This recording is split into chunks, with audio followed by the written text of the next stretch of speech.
हम डिस्कस करेंगे equilibrium chapter का क्वेश्चन नंबर 25 जिसमें कि हमें गिवन है does the number of moles of reaction product. ठीक है, प्रोडक्ट के मोल्स की बात हो रही है यहाँ पे। Number of moles of product क्या वो इंक्रीज होंगे, डिक्रीज होंगे कि सेम रहेंगे?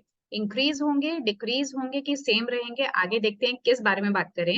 When each of the following equilibria is subjected to a decrease in pressure by increasing the volume।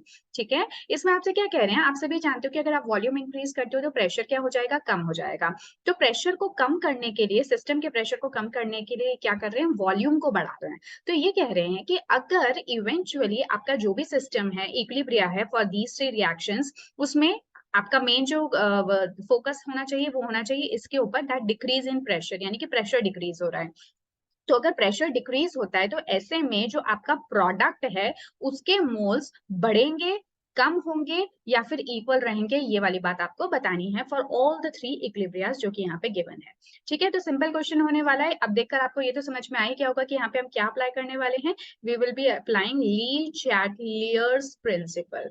ठीक है, जो ली चैटलियर्स प्रिंसिपल है वो आपको कॉन्सेंट्रेशन को क्या चेंज करोगे, प्रेशर को क्या चेंज करोगे और टेम्परेचर को क्या चेंज करोगे, उसके हिसाब से जो इक्विलिब्रियम है वो कौन से डायरेक्शन में शिफ्ट होगा इसके बारे में नॉलेज देता है।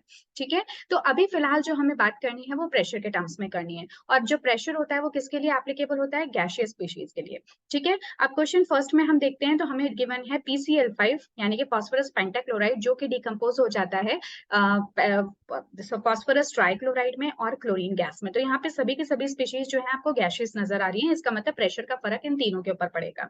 ठीक है, अब क्योंकि जो आपका सिस्टम है उसका प्रेशर क्या हो रहा है, डिक्रीज हो रहा है, तो according to Le Chatelier's principle जो आपका रिएक्शन है वो उस डायरेक्शन में मूव करेगा जहां पे कि प्रेशर क्या हो रहा हो, इंक्रीज हो रहा हो। अब यहाँ पे अगर आप देखो तो यहाँ पे तो 1 मोल है रिएक्टेंट का, जबकि यहाँ पे 1 मोल प्रोडक्ट का, एक प्रोडक्ट है, और 1 मोल दूसरे प्रोडक्ट का, यानी कि टोटल यहाँ पे 2 मोल्स बन जाते हैं इन दी प्रोडक्ट साइड। तो जैसा कि मैंने कहा, क्योंकि सिस्टम का प्रेशर कम हो रहा है तो ली चैटलियर प्रिंसिपल को फॉलो करते हुए रिएक्शन उस तरफ मूव करेगा जहां पे प्रेशर बढ़ जाए।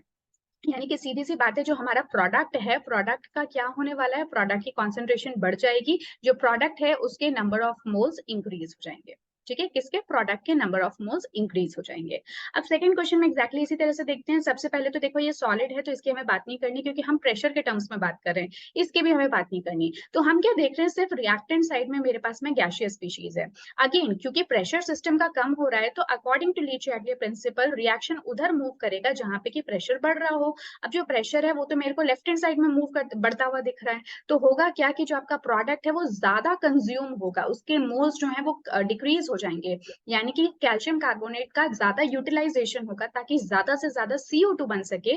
क्योंकि जब ज्यादा CO2 बनेगा तो जो आपका सिस्टम है उसका प्रेशर फिर से बढ़ने लगेगा। ठीक है, तो यहाँ पे आई होप कि आपको समझ में आ गया होगा कि जो आपका डायरेक्शन है वो कहाँ जाएगा, सॉरी, जो प्रोडक्ट है उसके नंबर ऑफ मोल्स क्या हो जाएंगे, डिक्रीज हो जाएंगे। अब हम बात करते हैं नेक्स्ट क्वेश्चन की, जिसमें कि आपको गिवन है आयरन, जिसको आप वाटर से रिएक्ट करते हो तो आपको आयरन का ऑक्साइड और हाइड्रोजन गैस मिलती है। इस केस में देखो सॉलिड्स को तो आप पहले ही काट दो। ठीक है, ये भी सॉलिड है, इसको काट दो। तो हमें बात किसकी करनी है, वाटर की बात करनी है। तो अगर आप वाटर के केस में यहाँ पे देखो तो कितने मोल्स हैं उसको हम काउंट कर लेते हैं। तो देखो यहाँ पे आपको वाटर के 4 मोल्स नजर आ रहे होंगे और यहाँ पे हाइड्रोजन गैस के भी 4 मोल्स नजर आ रहे हैं। ये दोनों ही गैसियस स्पीशीज हैं और दोनों ही तरफ हम क्या देख रहे हैं कि जो प्रेशर है in this reaction it's equal. जितना प्रेशर रिएक्टेंट साइड का है उतना ही प्रेशर जो है वो प्रोडक्ट साइड का है। तो क्योंकि यहाँ पे प्रेशर इक्वल है, नंबर ऑफ मोल्स भी यहाँ पे क्या है, प्रोडक्ट के और रिएक्टेंट के इक्वल हैं, तो अगर आप प्रेशर डिक्रीज करते भी हो तो भी आपका इक्विलिब्रियम जो है वो मेंटेन रहेगा, क्योंकि दोनों तरफ नंबर ऑफ मोल्स बराबर हैं, यानी कि प्रेशर दोनों तरफ पहले से ही इक्विलिब्रियम है। Is that okay? तो यहाँ पे आपको फॉलो करना था Le Chatelier's principle for this question. तो मैंने आपको थोड़ा ज्यादा एक्सप्लेन किया है सो दैट कि क्योंकि पहली बार हम ली चैटलियर्स प्रिंसिपल की बात कर रहे हैं इन एक्सरसाइज क्वेश्चंस में, सो आई एम श्योर कि बहुत सिंपल सा प्रिंसिपल है और बहुत सिंपल है, मतलब कॉमन सेंस यूज करनी है आपको इस प्रिंसिपल को ध्यान में रखते हुए। तो yes, this was all for this video. Next video में मिलते हैं क्वेश्चन नंबर 26 के साथ में। आगे अगर कोई ली चैटलियर प्रिंसिपल का क्वेश्चन आएगा तो आई अज्यूम कि आप लोग उसको अच्छे से सॉल्व कर सकेंगे इस वीडियो को देखने के बाद में। So yes, take care, goodbye, and I will see you in another video. Till then, take care.